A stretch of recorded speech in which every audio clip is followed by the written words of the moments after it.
November 1943, Bougainville Island.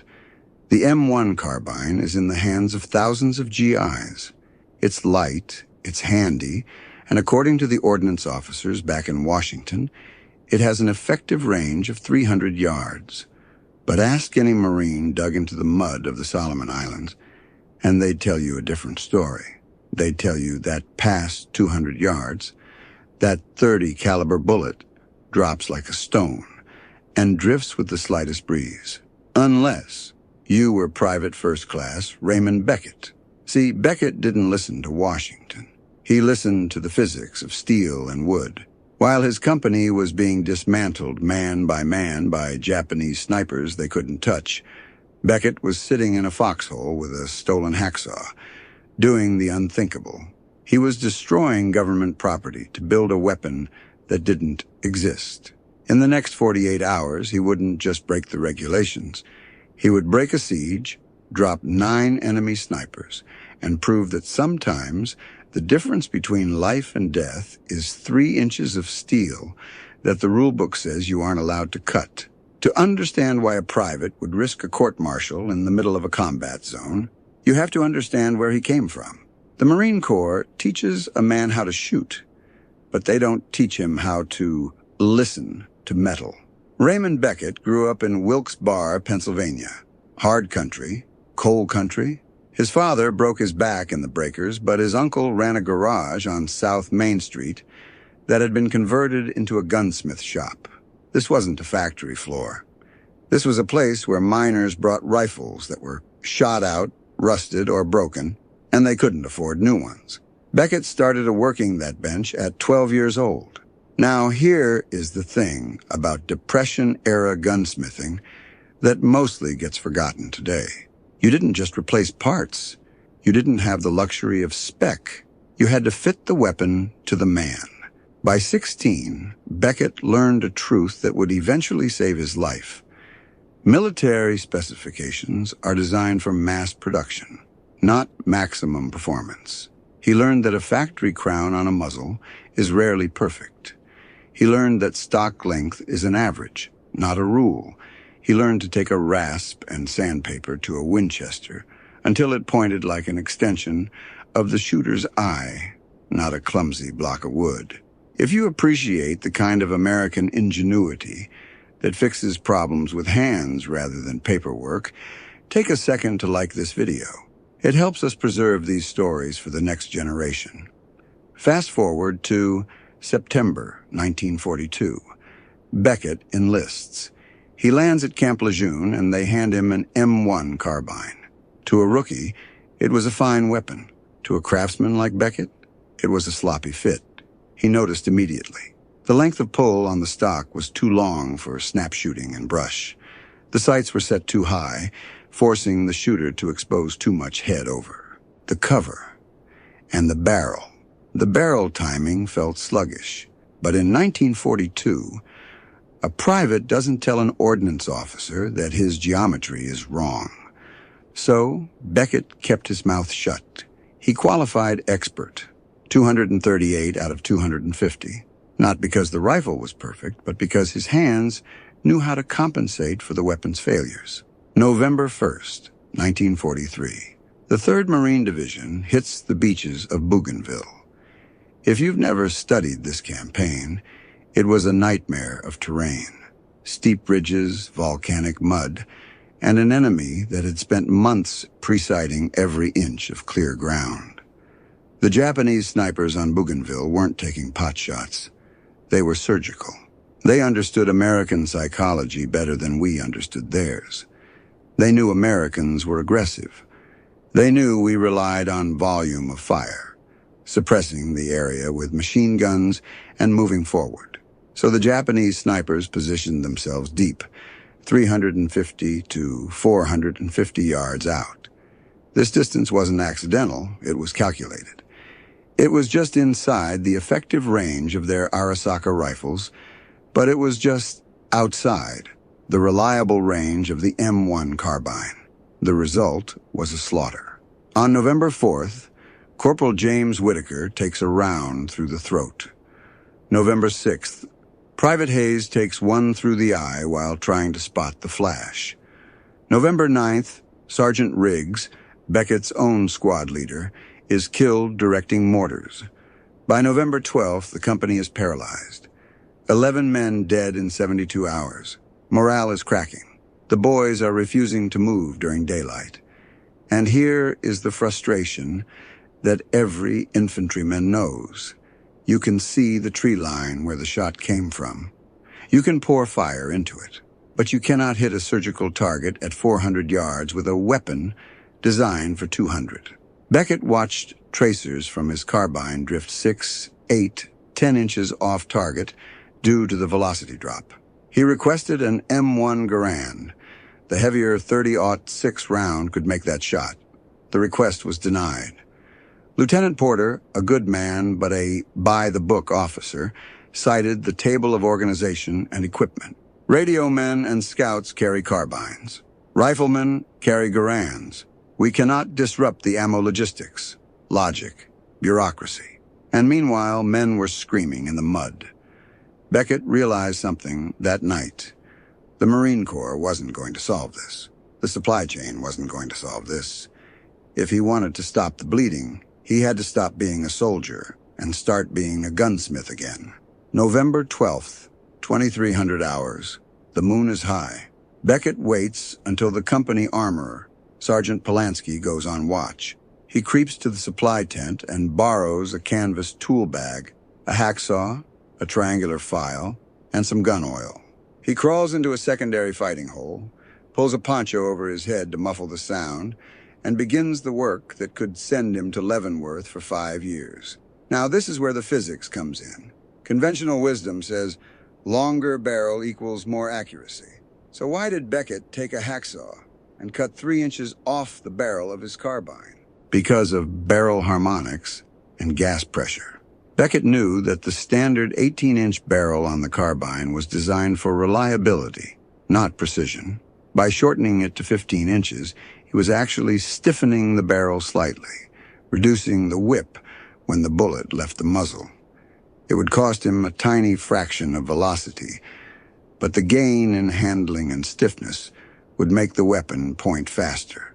He sawed through the steel, 18 minutes of grinding noise that sounded like a siren in his ears. But cutting the barrel ruins the crown, the very tip of the muzzle where the bullet exits. If that exit isn't perfectly square, gas escapes unevenly behind the bullet and tips it off course. A bad crown at 400 yards means a miss of 3 feet. Beckett didn't have a lathe. He didn't have a micrometer. He had a file and his thumb. He sat there in the mud, using his thumb as a guide, rotating the file 3 strokes, turning the barrel. 3 strokes, turning the barrel. He was recrowning the weapon by feel in the dark. This is the kind of skill that has vanished from the modern world. He squared that muzzle, using nothing but the tactile memory of his uncle's shop. He didn't stop there. He took a rasp to the stock, shaving an inch off the length of pull and rounding the sharp military corners. Why? Because the Japanese snipers were quick. Beckett needed the rifle to snap to his shoulder instantly, without catching on his gear. Finally, the sights. The front sight post was too tall, obscuring the target at long range.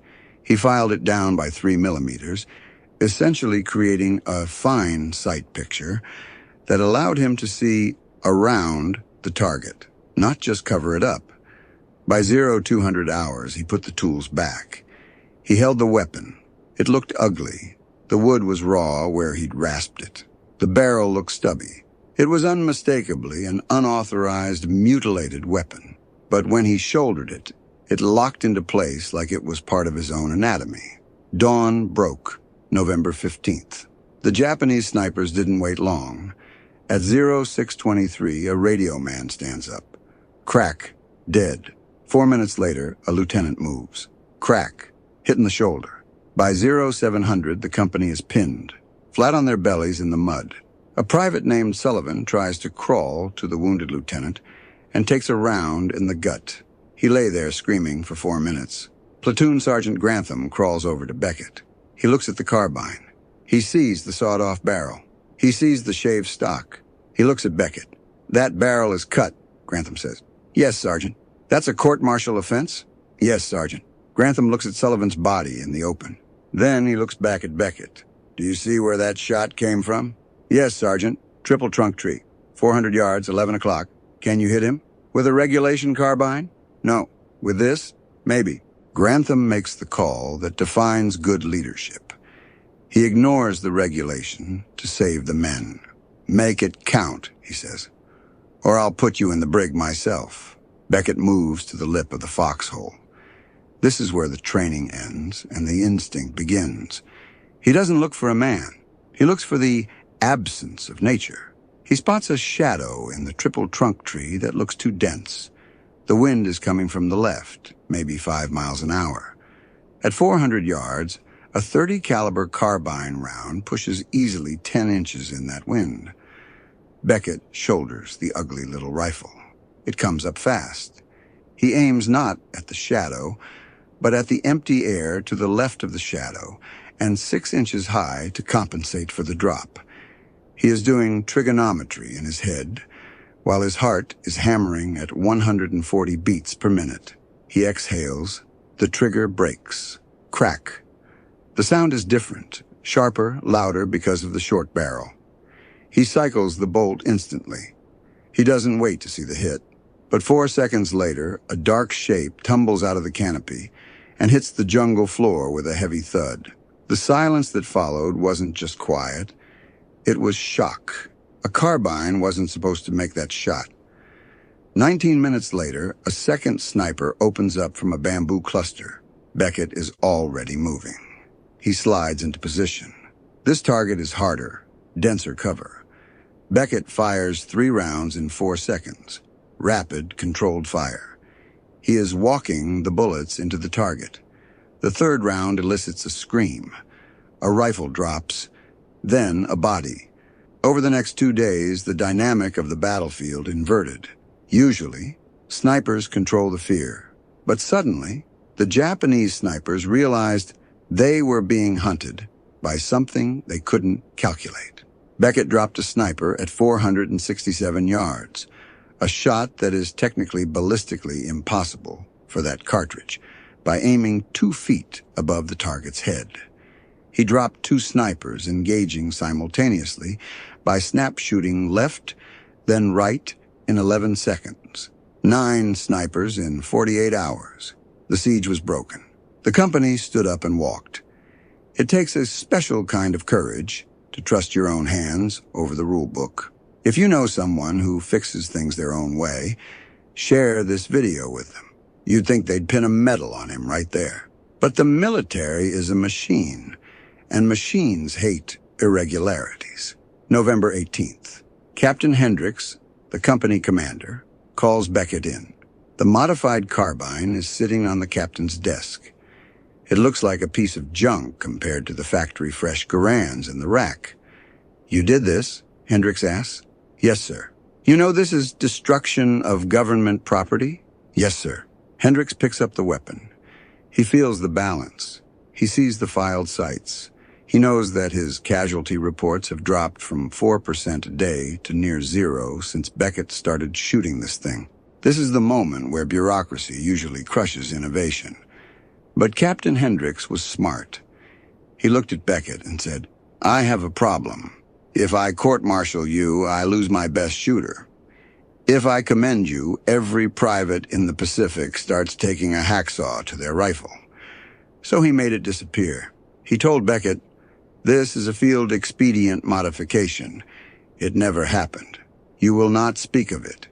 You will train 2 other men on tactics, but you will not let them touch this rifle. No medal, no promotion. Just a quiet order to keep killing the enemy and keep his mouth shut."